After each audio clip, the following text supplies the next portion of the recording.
Hi, everybody. Welcome to another episode of the Morale Booster with John Ughulu. And today I have with me the CEO of BHFL Group LLC. Her name is Renzie Richardson. She is an author, she is a HR personnel, and she will be telling us all she has learned over the years. So welcome on the program, Mrs. Richardson. Thank you. Thank you, John. It's a pleasure to be here. Likewise. Okay, so Renzie, my listeners would like to learn from you. They would want to know who you are, what you do, and probably we would want you to give us advice on how to be persistent at whatever we do. So tell us who you are and what you do. Thank you, John. My name is Renzie Richardson. I'm the president and CEO of BHFL Group. We're based here in Atlanta, Georgia, and we provide HR consulting services, which include leadership development, staffing, and we also are able to help with some of the compliance matters that companies have in terms of being able to meet state and federal guidelines. In addition to that, we also provide consulting services to companies who want to do business with the government. And those consulting services include certifications, as well as helping them to understand the business development process.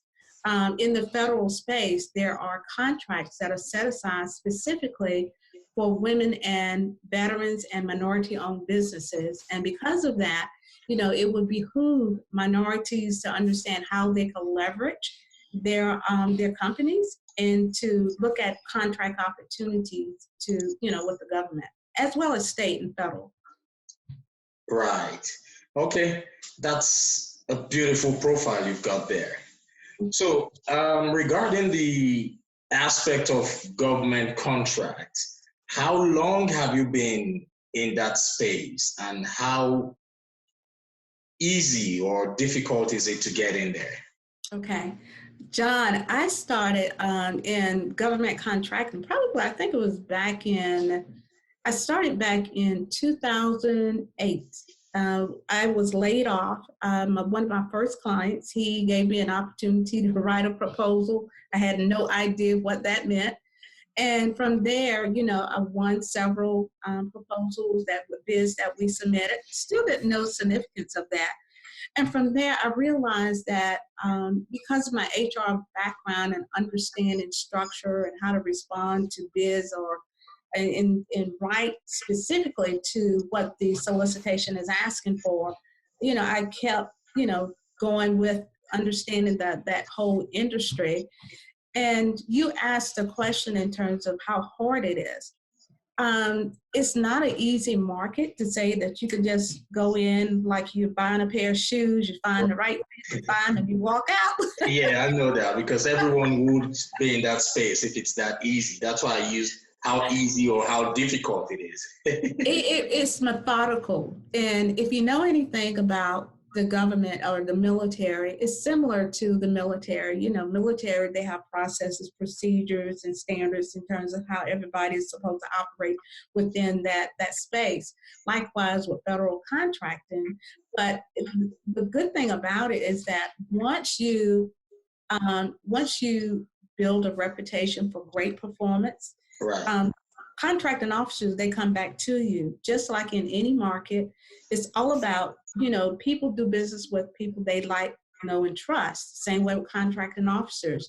If you're an unknown commodity and you're doing fantastic in the commercial market, well, you have to build up that same reputation. You have to do the same thing in working in the federal market. But once you do and you get that past performance, it's not unusual for a contracting officer to reach out to you and say, hey, take a look at this solicitation and let me know if you can do it.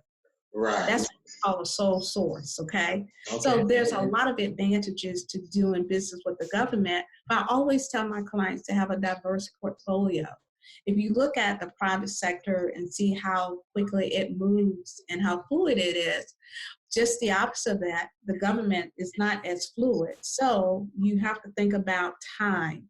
And so I always encourage my clients, don't put all of your eggs in one basket. Look at, diversifying your portfolio to include the private sector as well as the federal sector. Oh, okay.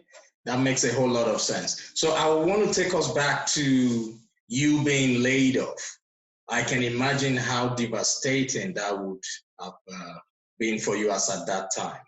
A lot of people see being laid off as the end of the world, but your case wasn't like that, like the entrepreneur that you are. So can you please tell us how you were able to build on that challenge that you went through at that time? Well, John, I would imagine, and that's a great question. I would imagine right now you probably have some people who are watching this podcast or will watch this podcast, and there is something that's just nagging at them. They're forcing themselves to fit into that corporate market, that corporate environment, but they have a hard time drinking that Kool-Aid. You drink the Kool-Aid, you don't ask what's in it, you just drink it. And I know that you have some people who maybe will watch this podcast.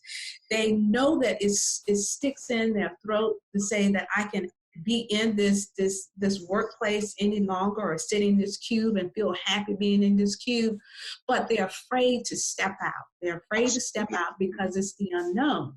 But in my experience, and this was probably the second time that I got laid off, because as you move up to the food chain, if your company have investors, it's easier to take that salary and bring it to the bottom line to show a positive gain, right, as opposed to, if I am, may not be that high on the totem pole. So it's always the top level that they cut first.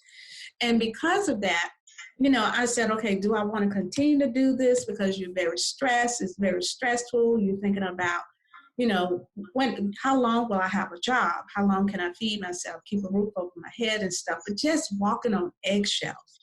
And so the last time that I was laid off, the first time I was laid off, I started putting a plan in place to say, okay, if I had to transition, what can I do? Right. So I started putting a plan in place. So when I was laid off the second time, it was easy for me to get up and going. But here again, you just have to be courageous and know that you can do this. You may not, for that period of time, you may not have all the comforts that you're used to, that 9 to 5 can bring you a check every week, as they call it. Yeah. But you will have everything that you need. Not everything you want, but everything you need. And then, one of the things I tell entrepreneurs is to decide on what it is that you want to do and focus on that. Because if you allow yourself, say, okay, I can do 5 things at one time, you will never build that traction and that momentum. Okay.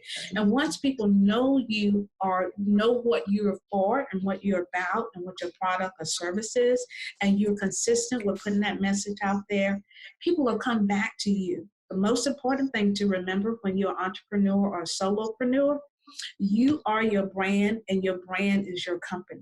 People will buy from you because you're the person that they're buying from. Your company is not known yet. So it's so important for you to understand that. Right. Absolutely correct. I really do envy your courage, because at the end of the day, it is not the mistakes or the challenges we experience in life that matters. It is how we're able to build on that and become better. I really like that. So how did you get the motivation to start writing your book? I know you were writing a book. Can you please tell us a little about that book? I've read a few paragraphs of it. Okay. Well, as a consultant, I work with a diverse group of clients. My clients are they're of every hue that you can imagine. And so, but there are lessons that I've learned from them.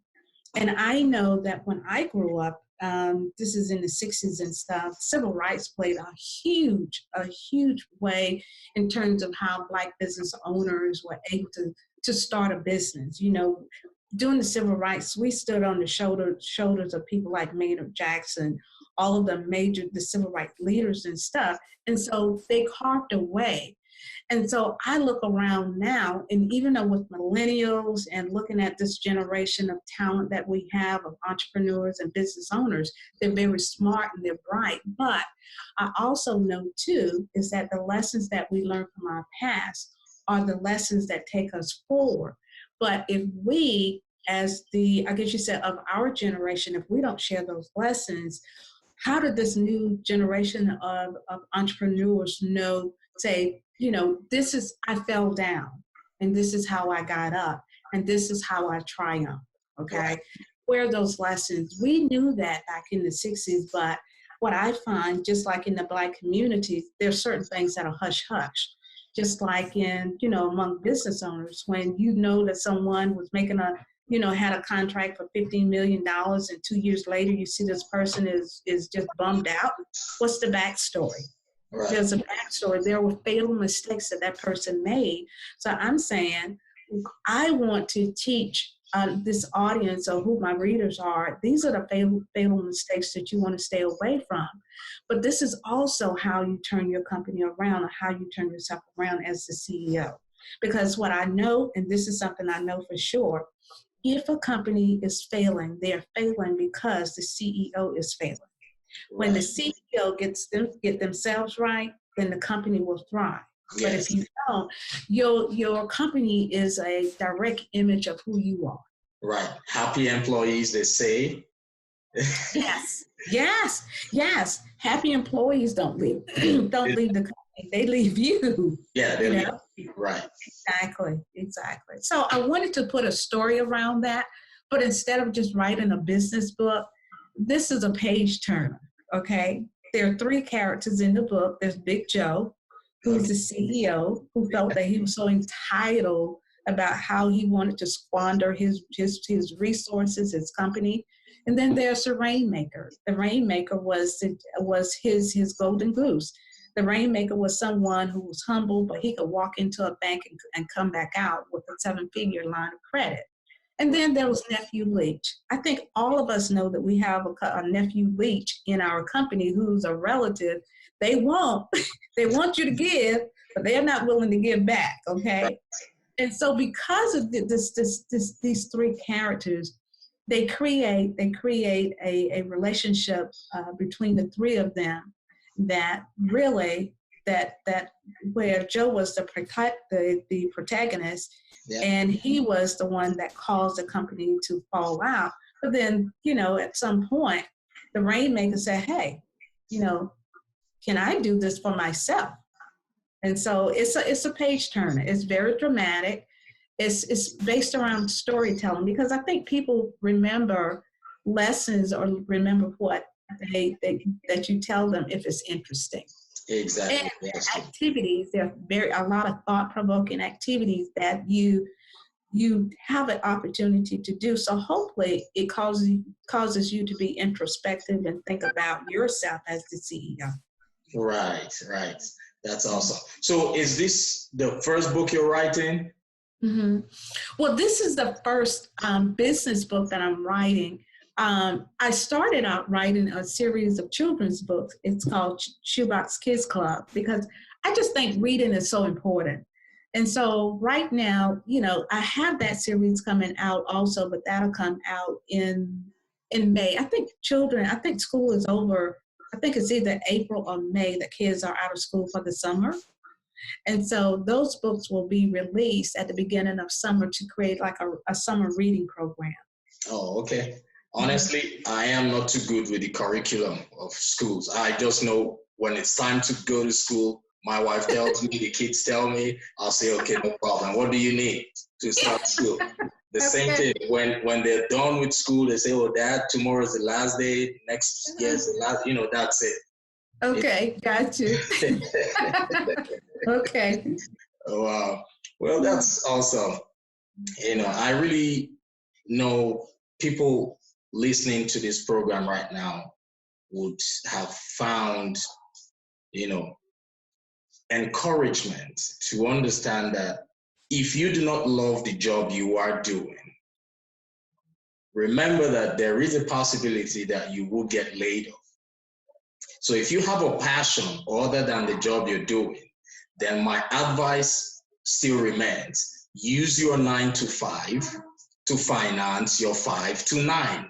There you go. Yeah, because as an entrepreneur, you work 24 hours. Yes. But if you are sharing your entrepreneurship time with your employment, so use the 8 hours of your employment to raise money to fund the remaining hours you need for your business. So take note, anyone can be later.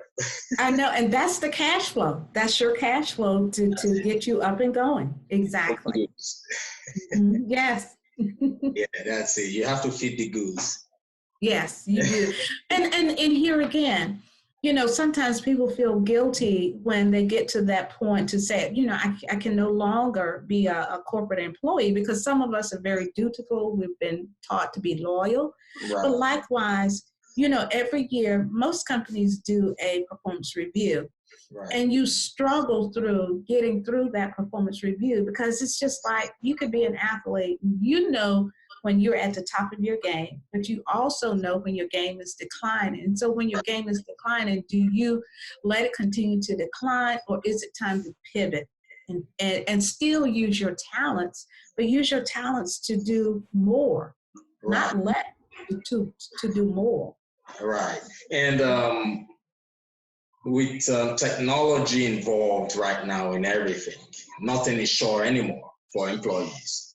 Yeah, because you could be good at a certain task today, and you've been with that company for years, for decades. But there could be a new employee who just gets in there and understands all the technology. That person could replace you in a second. In a heartbeat. And with my background in HR, and you know, I was the one who had to decide to create a criteria to decide who was going to be laid off, right. Which employees we were going to keep. I was also the one to create the severance packages, if in some cases, if they even got a severance package. Right. And I can tell you for sure, the biggest criteria is based on talent. And sometimes as we get older, we allow ourselves to become obsolete, and meaning that we don't keep up with the technology. What are the latest technology or things that's happening in your profession? Right. And so because of that, you become obsolete, just like the major players. You know, Michael Jordan, one day he had to retire because there was a LeBron who came along. Right. And that is life. It's life. It's life. The only constant thing in life is change. That's the only constant thing in life is change. Change is bound to happen. Exactly. So that's a huge part of the book. It talks about change, regardless of whether your business is in the toilet or whether your business is on a positive trajectory. You still have to understand, you know, given your market and given your competitors, you know, what do you need to do to position yourself to be agile? Mm-hmm. We have to be agile, and we have to be able to pivot when we need to. Right. Well, that's a good one. So when do you have a timeline for publishing this book? Yes, we will. The book will be published, and we have a couple of book signings that we'll communicate or send out probably the end of January. We'll have those dates that we announce when we have book signings. And following the book signings, you know, you can purchase the book. We'll have it in Kindle, hard copy, and we'll also have a PDF copy as well, ebook. Right. And following that, we will also advertise workshops. The right. workshops are for CEOs, up and coming CEOs who've been in business, you know, 2 years or more, or CEOs who say, you know what, things are going well, but I want to be preemptive to make sure that, you know, everything that we're operating on all 4 cylinders. So, but it's specifically designed for CEOs. Right. Okay. Not bad. I hope by the time you publish the book, you would come on my program again to share it with my audience. Oh, I would love to. I would love to do that. Awesome. You're welcome anytime. So regarding your HR side of business, what precisely do you do? Do you do regular recruiting and staffing? Do you have a particular sector that you cater for? The markets, yes, the markets we serve the federal market, commercial, and we also serve the emerging cannabis market. That is a huge business. And so in the cannabis market, there's a lot of compliance needs in terms of if you're a plant touching business, what are those requirements that you need to be concerned about? Not only, and the other part about this, John, is because the federal government is not part of the market right now to standardize the market across any state. Right. So statewide, it's just kind of hodgepodge. Everybody's kind of doing their own thing. But even with that, there's still federal laws that you have to comply with if you have a cannabis business. Right. So we help those cannabis companies to understand what those laws are, but we also let them know what they have to comply with at the state level and sometimes at the county level. And so we write the handbooks, we keep up with those, but also helping them to put policies and procedures in place, understanding what you can add to your website and the content that you can add to your website when you're trying to promote your company, but also to attract employees. And we also serve the federal industry and the commercial market. So industry-wise, it's federal, it's the commercial, the private sector in cannabis. Okay, that's good. So now talking about cannabis, that's a very hot topic these days. Yes. Right. Very so, hot. Right. Do you provide any form of advice or consulting to those people who are interested in getting into the cannabis industry, the cannabis business? Yes, we do. We have, if you're interested in understanding the cannabis industry, the most important thing that you need to know is education. So we provide a lot of the training to help people to understand the industry, but even just what is hemp, what is cannabis, what are cannabinoids. So what are those terminology that you need to understand? And also, what are the opportunities in terms of being an entrepreneur? A lot of people say, well, I can only grow it or sell it. That's not true. There's a lot of ancillary services that are needed and more ancillary services than there are licenses that will be issued. An example of that is, take for instance, you are an accountant. If you're looking for an investor, two things that they'll look at. They're going to look at compliance, and they're also going to look at your financial structure or your accounting structure, because if I'm an investor, I'm concerned about risk, and I'm concerned about how you manage your money. Right. So here again, compliance and accounting is important. If you're a grower, one of the things that are important to growers is security. So there's security, there's transportation, even construction. As an example, if you have a warehouse, once the product is harvested and then it's grown, it's harvested, and now it has to be processed, your warehouse has to have a certain type of lighting. So if you sell lighting, that's an opportunity for you. The temperature has to be set at a certain level. So here again, if you're HVAC, there's an opportunity for you to service these warehouses to make sure the temperature is correct.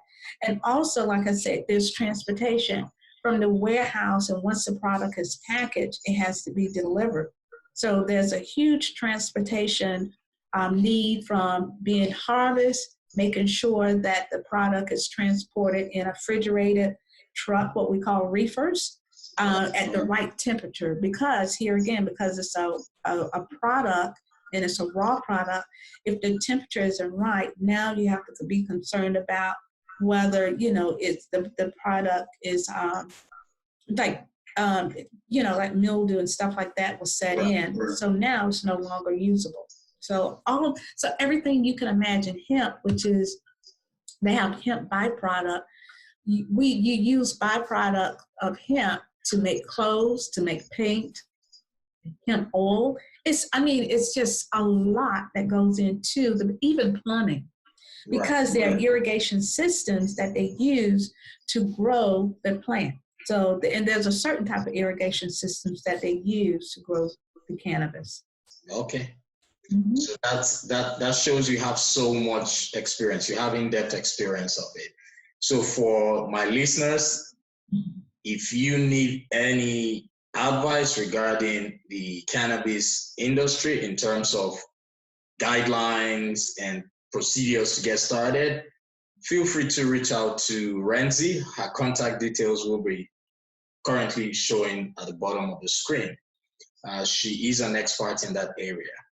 So Renzie, I really do appreciate you for joining us on the program.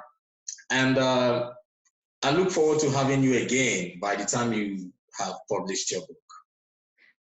John, thank you. This has been fun. You've made this so much fun, and I appreciate being a part of your podcast. Thank you very much. This is the only way I know I can spread the word. This is the way I know I can console people, have people understand that they are not the only ones going through whatever they're going through.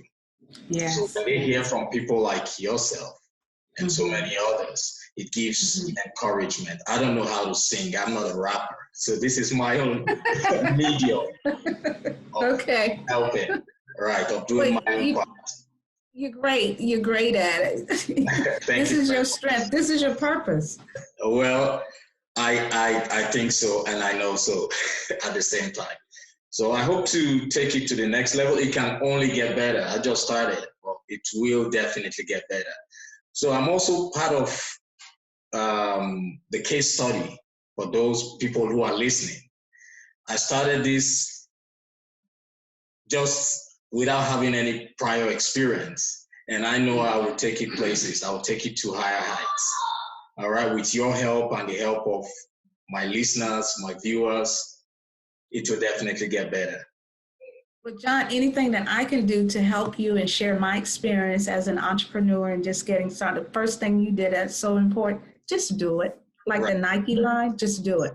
You fill in the blanks as you go. It may not be perfect, but it's not about being perfect. It's about getting started. That is it. That is it. I like that.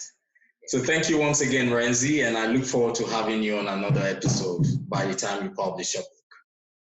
Thanks, John. This has been fun. Thank you so much. My pleasure. Thanks.